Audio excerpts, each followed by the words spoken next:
से जवानी, अनोखी है तेरी कहानी।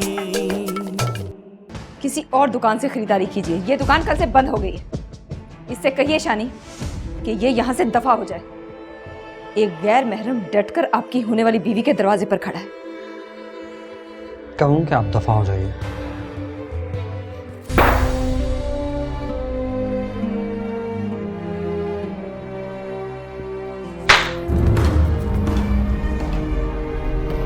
और ना कर महमूद अहमद, यार ना इम्तिहान ले मेरा, बोल ओ बता।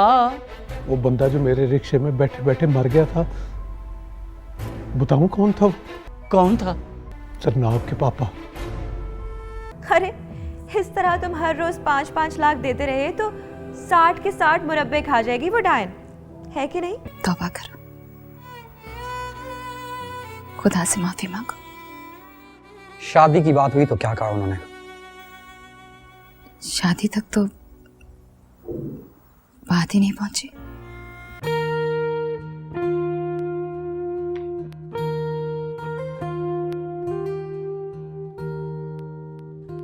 ये देखो, गुड।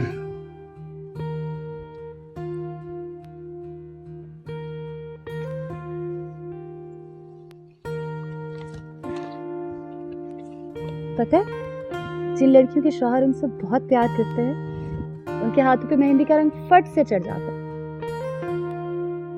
हाँ, रंग तो चढ़ा है।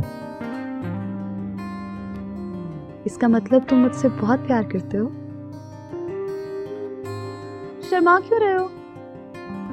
बीवियों को बताने में शर्माते नहीं है। शर्म नहीं कर रहा, मैं देख रहा हूँ कि रंग पूरा है या कम? पूरा है, एकदम। तो फिर पूछ क्यों रही हो?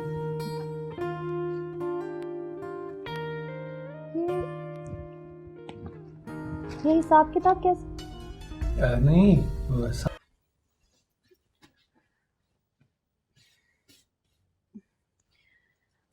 मैं दरवाजा नॉक किए बगैर ही अंदर आ गई, क्योंकि मुझे पता था आप कमरे में अकेली हो।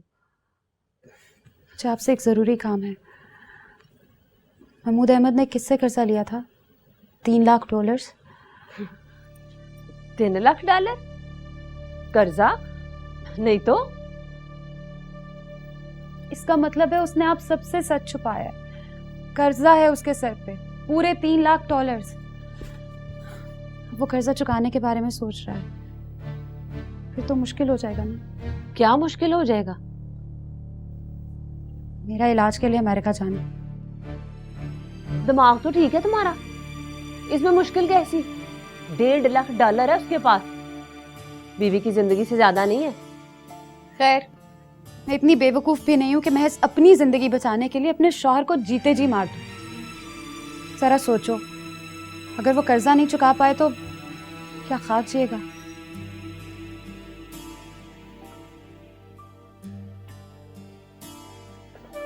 मैं नहीं जाऊंगी अमेरिका। खबरदार, ऐसी बात सोचना भी मत। समझो तो झूठ बोल रहा है वो। $3 लाख का कोई कर्जा नहीं है उस पर। झूठ बोला उसने? मतलब मेरे साथ झूठ बोला उसने? समझो तो झूठ भी नहीं है, लेकिन सच्ची बात है, इसमें सच जरा भी नहीं है। किसी का एक पैसे का कर्जा नहीं देना उसने।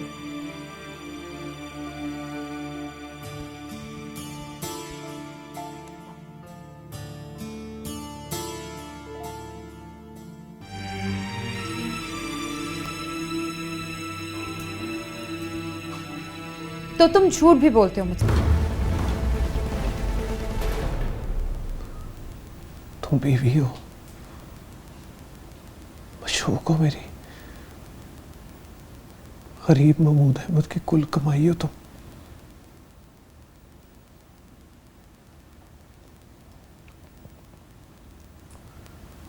इसलिए तुम्हारी कसम खा के कहता हूं, आज जो कुछ कहूंगा सच कहूंगा। अनोखी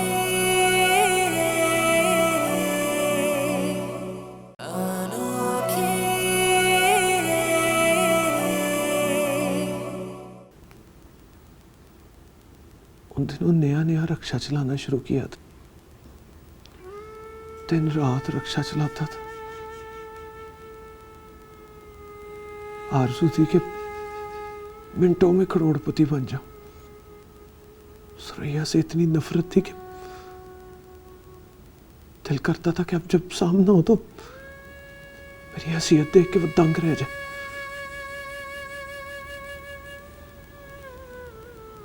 बैंक लूटने का भी सोचा था मैंने।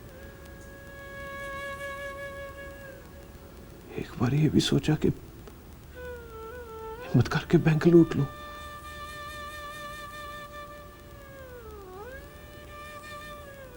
बैंक लूटने देखा तो पता चला बैंक लूटने के लिए हिम्मत की जरूरत नहीं होती। उस आदमी को इंसान के रूप में भेड़िया होना चाहिए। पैसों के लिए किसी की भी जान ले सकता हो। बैंक लूटने का मंत्र देख के इरादा बदल लिया, लेकिन आरज़ू नहीं बदली।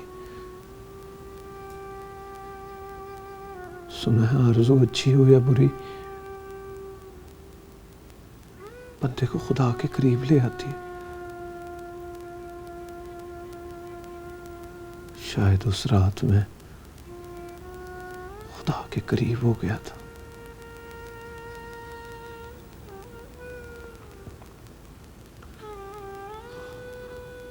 स्टॉप पर रिक्शा खड़ा करके सवारी का इंतजार कर रहा था कि एक सवारी तेजी से बदहवासी के आलम में आकर रिक्शे में बैठ गई। बहुत परेशान था, जान बचाने की कोशिश कर रहा था। सरसरी से मुड़ के देखा तो उसके पीछे गुंडे लगे थे। उसने बैठते साथ ही कहा, चलो निकलो यहां से। कोई सवाल किए बगैर मैंने रिक्शा भगा दिया। कोई 30-40 किलोमीटर दूर आके जब मुझे अंदाजा हो गया कि गुंडों के जंगल से निकल आए हम, तो मैंने उससे पूछा कि अब कहां जाना है। तो कोई जवाब नहीं आया। मैंने फिर पूछा, वो फिर चुप।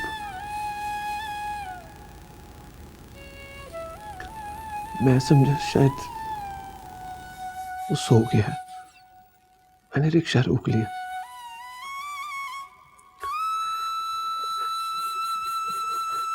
रिक्शा रोककर उसे उठाने की कोशिश की तो पता लगा वो तो हमेशा के लिए ही सो गए। जब रिक्शे में बिखरे हुए खून को देखकर अंदाजा हुआ कि जब वो रिक्शे में बैठा तो पूरी तरह जख्मी था। उसकी कमर में गोलियां लगी थी शायद। मैं ये मंजर देख के डर गया। गांव के करीब लोग वैसे भी बड़े डरपोक होते, पुलिस के सिपाही को देखकर ही डर जाते। मुझे लगा कि अगर मैं लाश लेकर पुलिस के पास गया तो बेगुनाह पकड़ा जाऊंगा, इसलिए डर के मारे लाश निकालकर वहीं जमीन पर रख दी।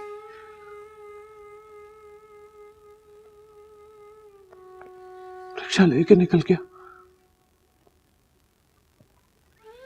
घर आकर सोचा कि रात के अंधेरे में रिक्शे में जो खून है उसे धोकर साफ कर लेता हूं। आया तो देखा पिछली सीट पर एक बैग पड़ा हुआ था। बैग लेकर कमरे में आया, खोल कर देखा तो उसमें $3 लाख थे। $3 लाख मैंने रख लिए।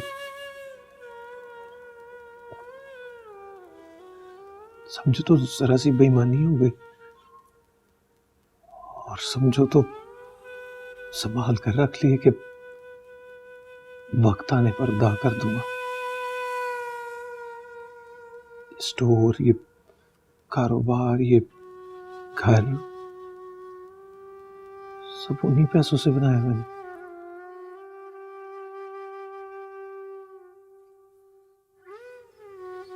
कितना अजीब इत्तेफाक है ना महमूद अहमद।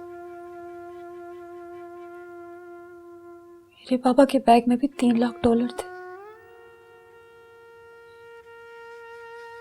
उनके कमर में भी गोलियां लगी थी।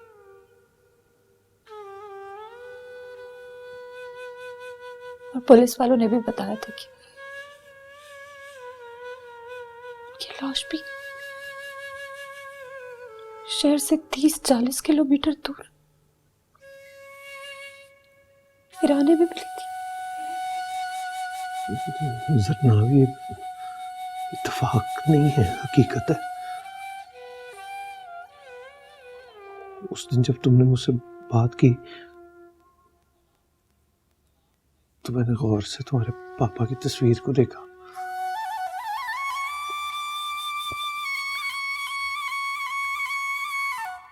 रिक्शे में बैठने वाला वो जख्मी शख्स,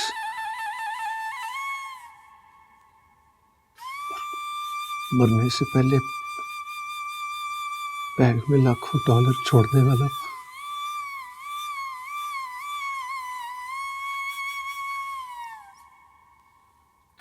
वो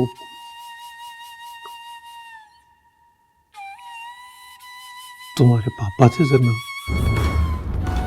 तुम्हारे पापा।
सरना, तुम इस वक्त?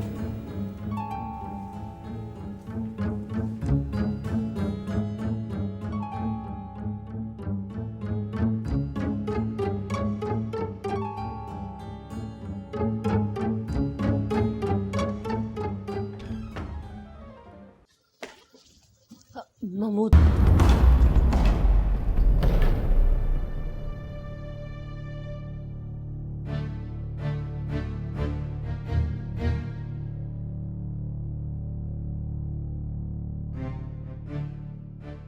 तो फिर कहो ना कि खुशी से रो रही हो। किस बात की खुशी? अरे पगली, मुफ्त में $3 लाख किसी को मिल जाए और बैठे बैठाए वो करोड़पति हो जाए, फिर सोचो वो कितना बेवकूफ़ होगा जो सारा सच अपनी बीवी के सामने उगल दे और बताए कि पैसे मेरे नहीं तुम्हारे हैं। फिर अब तो ये डर भी नहीं रहा कि रिक्शे में मरने वाले आदमी का खून हुआ था। पुलिस उससे पूछताछ कर सकती है, शक कर सकती है उस पर।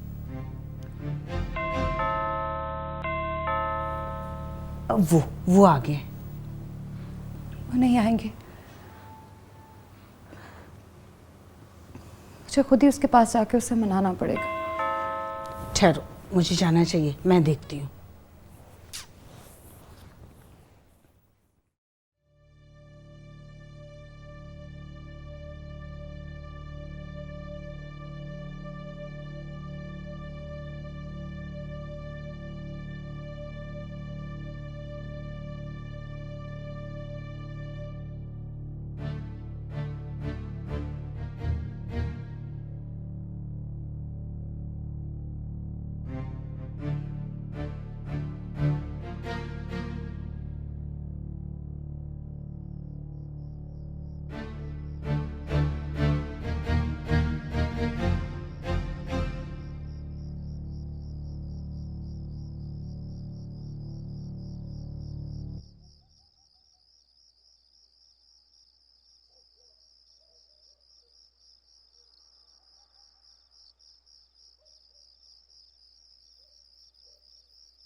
कहाँ है वो? अंदर है? मुझे पानी पिलाओ जल्दी से। अब्बा जी मैं पिलाऊं? और उससे कहना कि अगर वो शर्मिंदा है तो घर वापस लौट आए। और उससे ये भी कहना कि अब्बा जी ने अब तक सिर्फ वो जिंदगी जी है जो हकीकत में उन्हें मिली थी, एक गरीब रिक्शे वाले के बीमार बाप की तरह। लेकिन उसकी मेहरबानी से अब जो वो जिंदगी जी रहे हैं वो है जो एक बेवकूफ आदमी ख्वाब में सोचता। और उसे कहना कि उस बेवकूफ का ख्वाब ना तोड़े। चल यास्मीन। अब्बा जी मुझे भी कहिए ना, चल जरनाब।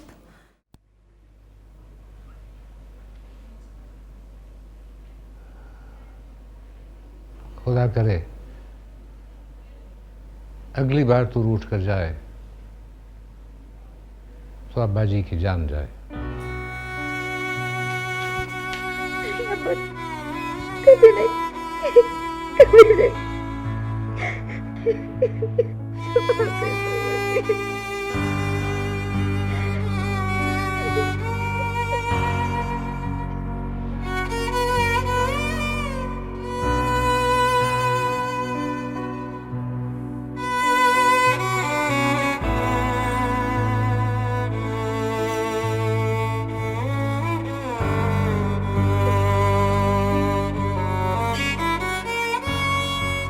डॉक्टर तो कहते हैं कि चाहे अच्छी खबर ही क्यों ना हो, लेकिन एकदम बंदे को नहीं सुनानी चाहिए। और तुम तो बुरी खबर भी मुंह पे दे मारते हो। वो न्यूज़ चैनल देखा है? पहले वो बंदे को तैयार करते हैं, लीड चलाते हैं, ब्रेकिंग न्यूज़।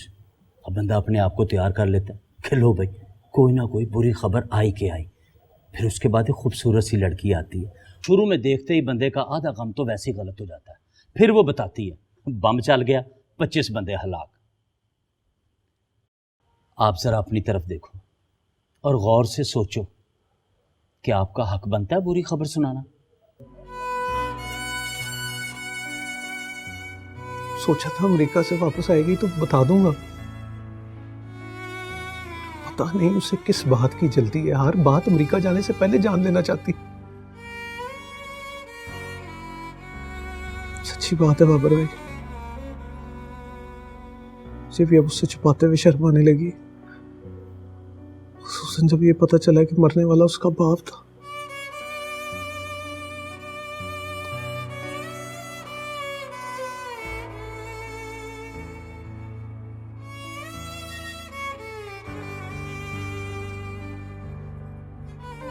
यकीन करो इस्लामाबाद में भी नजर चुरा के बात करता था। लगता था चोर हूं मैं। $3 लाख चोरी किए मैंने मारा उसके पापा।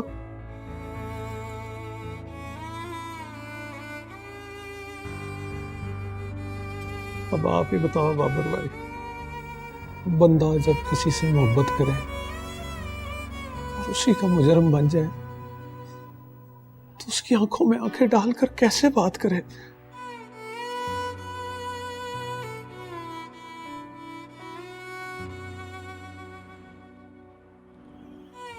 अब क्यों नजरें चुरा रहे हो?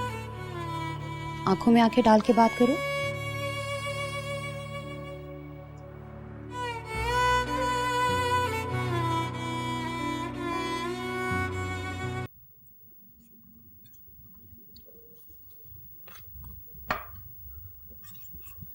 मैं उससे मोहब्बत करता हूँ मामा।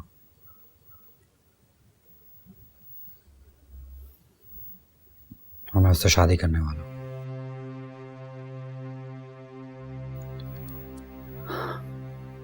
अब आप दोनों सोच कर बता दीजिए मुझे इस जुर्म की क्या कीमत चुकानी पड़ेगी। मुझे तो कोई एतराज नहीं, इसकी अपनी जिंदगी है भाई। अगर ये किसी तवायफ के साथ गुजारना चाहता है तो मैं इस पे छापा मार नहीं जाऊंगा। मुझे एतराज है, सख्त एतराज है मुझे। मैं इसके बचपने में इसकी हिस्सेदार नहीं बनूंगी। माँ और महबूबा में से किसी एक को चुनना पड़ेगा तुम्हें।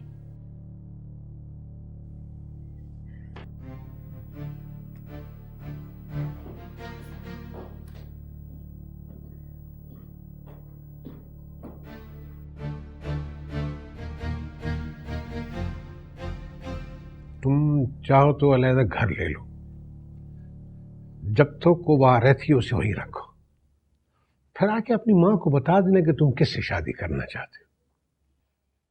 और ये ख्याल दिल में से निकाल दो कि तुम किसी बाजारी औरत से शादी करोगे और तुम्हारी माँ आके तुम्हारा सेहराबंदी करेगी। कितना खर्च देते हो उसे? सुने 60-70 लाख रुपए की गाड़ी है उसके पास, तो उसी हिसाब से खर्चा भी लेते होगे। मैं कल स्टोर पे आके तुम्हारे अकाउंट चेक करूंगा, फिर तमाम रिपोर्ट आके तुम्हारी माँ को दे दूंगा। माँ का प्रॉब्लम ये नहीं है कि मैं किसी तवाइफ से शादी कर रहा हूं। माँ का प्रॉब्लम ये है कि वो दूध की जली हैं, छाछ को फूंक फूंक कर पीना चाहती हैं। और मैं आपसे प्रॉमिस करता हूं, खर्चा मैं उसको शादी के बाद ही दूंगा। और अकाउंट्स की रिपोर्ट अब तक ये है कि मैंने 2 कप चाय पिलाई है उसे, 15 रुपए का 1 कप, और 1500 रुपए टिप में दिए। जब वो शादी के लिए नहीं मानी तो 500, और जब मान गई तो 1000।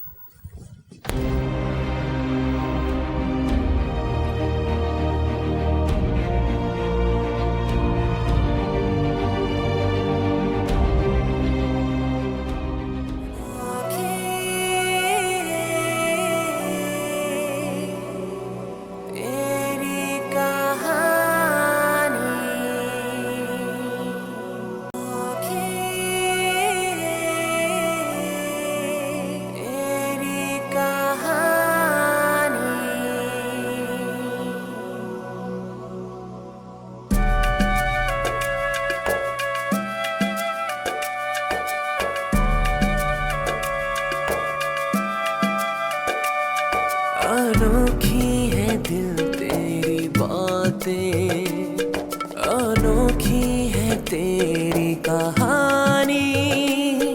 जवानी से बर्बाद हो तुम, बर्बाद तुमसे जवानी।